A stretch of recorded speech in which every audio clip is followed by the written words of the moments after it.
Stellen Sie sich vor, Sie stehen an den Toren eines unheimlichen Waldes in Mazedonien, wo die eisige Kälte Ihre Knochen durchdringt und Ihr Herz jeden Moment zum Stillstand bringen könnte. Es gibt Menschen, die uns vorausgegangen sind und hier tatsächlich vor Kälte gestorben sind. Plötzlich ruft uns der Schleuser wie ein Bataillonskommandant: Los, raus hier! Und führt uns in ein Abenteuer, das eher an sinnlosen Wahnsinn erinnert. Das Ziel, einen Wald zu durchqueren, in dem kein Licht den Weg findet, während wir uns mit müden Schritten und Schuhen, die gegen die steinige Realität kämpfen, fortbewegen. Ich persönlich liebe bequeme Schuhe und würde niemals enge Schuhe tragen, selbst wenn sie dem neuesten Modetrend entsprechen. Die Türkei ist ein Paradies für luxuriöse und bequeme Schuhe. Dort fand ich ein Paar, das sich wie Hausschuhe anfühlte, weich wie Seide und ein Gefühl vermittelte, als würde man barfuß laufen. Perfekt, zumindest auf den Straßen der Türkei. Doch in der Realität war ich in einer Illusion von Komfort gefangen. Ich wusste nicht, dass der Weg hier eine einzige steinige Tortur sein würde und die Versprechungen des Schleusers von einem einfachen Weg nur leere Träume auf dem Markt der Täuschung waren. Wir liefen die ganze Nacht hindurch, etwa 20 Stunden lang, als wären wir in einem Wettlauf gegen den Wind. 5 Stunden am Stück liefen wir ununterbrochen, dann gab es eine kurze Pause, als hätte uns jemand ein paar Minuten Gnade gewährt, bevor wir zurück ins Feld geschickt wurden. Nach all diesen Strapazen begannen meine Knie schließlich zu protestieren. Sie konnten das heftige Aufschlagen auf die Felsen und die plötzlichen Abstiege, die im Dunkeln wie Geister auftauchten, nicht länger ertragen. Nach all diesen Stunden erreichten wir endlich eine öffentliche Straße. Es gab keine Zeit zum Nachdenken. Der Schleuser rief uns eiskalt zu: Rennt! Ja, auf die andere Straßenseite, auch wenn die Autos mit hoher Geschwindigkeit vorbeirauschten. Die Alternative? Ganz einfach. Die Polizei lauerte hinter jedem Baum. So überquerten wir die Straße, Gott sei Dank, und trafen den nächsten Schleuser, der uns zu einem verlassenen, windigen Gebäude führte. Dort entzündeten sie ein kleines Feuer für die Frauen in einem anderen Raum, während wir Männer in dieser unvergesslichen Nacht in der Kälte zitterten. Wir setzten unseren Marsch für weitere Stunden fort, überquerten einen schmalen, schlammigen Weg über einen Fluss und durchquerten ein weites, verlassenes Land, das etwa 5 Stunden Fußmarsch in Anspruch nahm. Es fühlte sich an, als würden wir durch ein Gemälde der völligen Einsamkeit wandern. Schließlich erreichten wir das Haus des Schleusers, der uns nach Serbien schmuggeln sollte. Aber dieses Haus war alles andere als ein sicherer Zufluchtsort, wie man vielleicht annehmen könnte. Dort brachen Mitglieder der Mafia ein, mit harten Gesichtern und unfreundlichen Blicken. In wenigen Augenblicken zwangen sie uns in die Knie und ließen uns die Erniedrigung spüren. Sie sprachen in ihrer Sprache, während wir sie nur anstarrten und uns fragten: Was ist nur mit diesen Leuten los? Es waren Momente voller Anspannung und Angst, die den Traum von der Flucht in einen Albtraum der Konfrontation verwandelten. Wir verließen das Haus des Schleusers und setzten unseren Weg durch die Wälder fort. Beeilt euch! Dieses einfache Wort hallt wie ein militärischer Befehl wider. Seine Bedeutung ist klar. Wenn du dich nicht wie ein Pfeil bewegst, wirst du zurückbleiben und deinem Schicksal allein entgegentreten müssen. Einmal verlor ich dabei sogar mein Geschenk, ein Samsung Galaxy Handy im Wert von etwa $350. Ich merkte, dass es mir aus der Tasche gefallen war, aber ich wagte es nicht anzuhalten, um es aufzuheben. Das Handy wurde zu einem Opfer auf der Reise. Leb wohl, Galaxy, ich komme nicht zurück, um dich zu holen. Wir kamen beim zweiten Schleuser an, der uns in seine Autos brachte. Fahrzeuge, die speziell dafür gemacht zu sein schienen, die Insassen zu quälen. Die Körper wurden wie Sardinen hineingepresst. Kaum war es möglich zu atmen. Man hatte nur wenige Sekunden Zeit, um einzusteigen, sonst schloss sich die Tür und der Schleuser wartete nicht. Die Möglichkeit, dass die Polizei auftauchen könnte, machte Geschwindigkeit zur Notwendigkeit. Sie brachten uns in ein Wohnhaus, wo wir in einem dunklen, kalten Keller eingesperrt wurden, so kalt wie der Tod selbst. Es gab nicht einmal Platz, um sich hinzusetzen. Wir standen, zitterten vor Kälte, der Hunger nagte an unseren Mägen, und wer seine Notdurft verrichten wollte, musste es ertragen oder still leiden.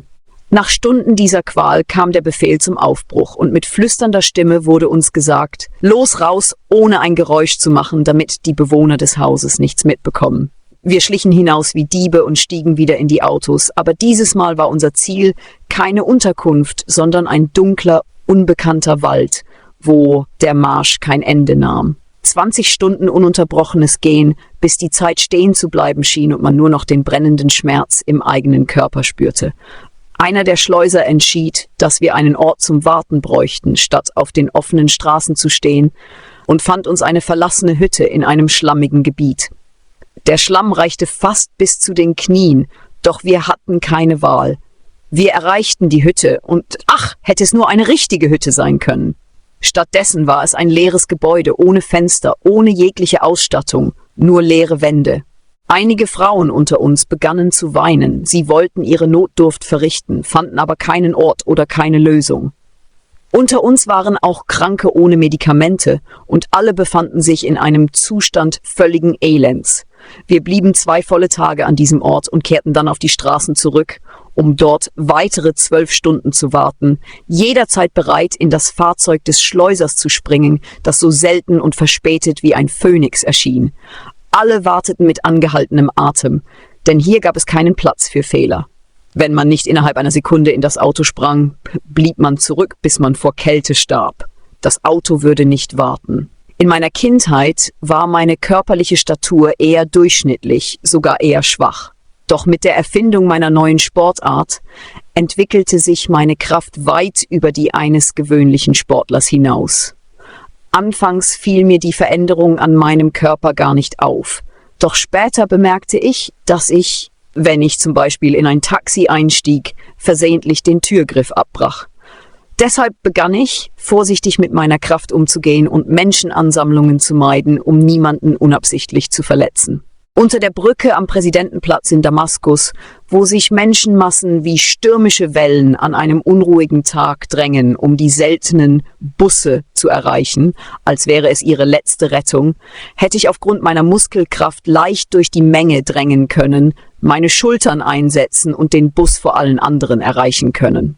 Doch ich tat es nie, denn wenn jemand mit mir zusammenstieß, hätte er plötzlich am Boden gelegen, völlig fassungslos, als würde er sich fragen, »Oh Gott, was ist gerade passiert?«, während ich unberührt an Ort und Stelle stehen blieb. Daher achtete ich in Situationen, in denen meine Gruppe sich in das Fahrzeug eines Schmugglers drängte, darauf, niemanden zu schubsen. Ich stieg oft als Letzter ein, obwohl das Risiko bestand, dass das Fahrzeug losfuhr und mich zurückließ, bevor ich es hineinschaffte. Das Hineinspringen in Fahrzeuge oder Lastwagen wiederholte sich auf dieser langen Reise häufig. Jedes Fahrzeug brachte uns nur ein kurzes Stück weiter, ließ uns dann für eine Weile zurück, um die Polizei abzulenken, oder übergab uns an ein anderes Fahrzeug. So waren Sprünge und riskante Situationen fast ständig Teil unserer Reise. In einem der Vorfälle blieb ich als einziger außerhalb des Fahrzeugs, das wie ein Düsenjet startklar war, um der Polizei zu entkommen.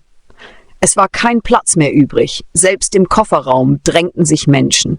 Innerhalb eines Augenblicks entschied ich mich, in die Luft zu springen und auf den Oberschenkeln meiner Mitreisenden im Rücksitz zu landen. Während der gesamten Fahrt lag ich ausgestreckt auf ihren Beinen, mit dem Gesicht nach unten. Meine Begleiter lachten und fragten, wie mir so eine Idee gekommen sei.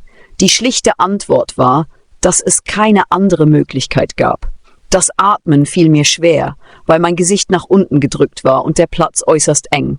Doch noch schlimmer war es, als der Fahrer an einem Ort anhielt, die Fenster und Türen verschloss und uns zurückließ. Der Sauerstoff wurde knapp und ich litt besonders aufgrund meiner unbequemen Position. Kurz bevor wir erstickten, kehrte der Fahrer zurück und setzte die Fahrt fort. Ich las gerade über einen ähnlichen Vorfall, bei dem eine andere Gruppe beinahe dasselbe Schicksal erlitt, nur dass die Polizei rechtzeitig eingriff und sie aus dem LKW befreite. Ich rate jedem davon ab, auf diese Weise zu reisen. Europa ist nicht das Paradies, wie manche glauben. Vielleicht erscheint es mir so, weil ich hier eine Botschaft zu erfüllen habe. Ich möchte Ihnen zeigen, wie notwendig meine medizinischen Erfindungen sind und beweisen, wie schön, tolerant und ausgewogen unser Glaube ist. Gleichzeitig möchte ich aufdecken, dass der Islam in den Fakultäten der Scharia nichts mit dem wahren Islam im Koran zu tun hat, damit Sie erkennen, dass Sie ihn ebenso brauchen, wie wir Teile Ihrer wunderbaren Zivilisation benötigen. Trotz all der Stärke, die ich zuvor gespürt hatte, versagten meine Knie. Jene, auf deren Kraft ich mich als Sportler so sehr verlassen hatte, aufgrund der vielen Male, bei denen ich mit Füßen hart und unachtsam auf den Felsen aufschlug. Es fühlte sich an, als ob meine Knochen auseinandergerissen wurden, und ich brach wie ein entwurzelter Baum auf den Boden zusammen. Es war ein Moment größter Peinlichkeit. Ich, der sich stets stark gab und eine neue Sportart erfunden hatte, stürzte auf dem Weg, während die anderen unbeirrt ihren Weg fortsetzten. Zum Glück waren dort zwei großzügige Menschen. Ich kenne nicht einmal ihre Namen, doch ich glaube, sie gehörten unseren kurdischen Brüdern an. Diese edelmütigen Menschen, obwohl auch sie kaum auf ihren eigenen Beinen gehen konnten, bestanden darauf, mich zu tragen, bis der Schmerz ein wenig nachließ. Alles, was ich mir in diesem Moment sagen konnte, war: Es ist sicherlich gut. Es steckt sicher eine Weisheit dahinter.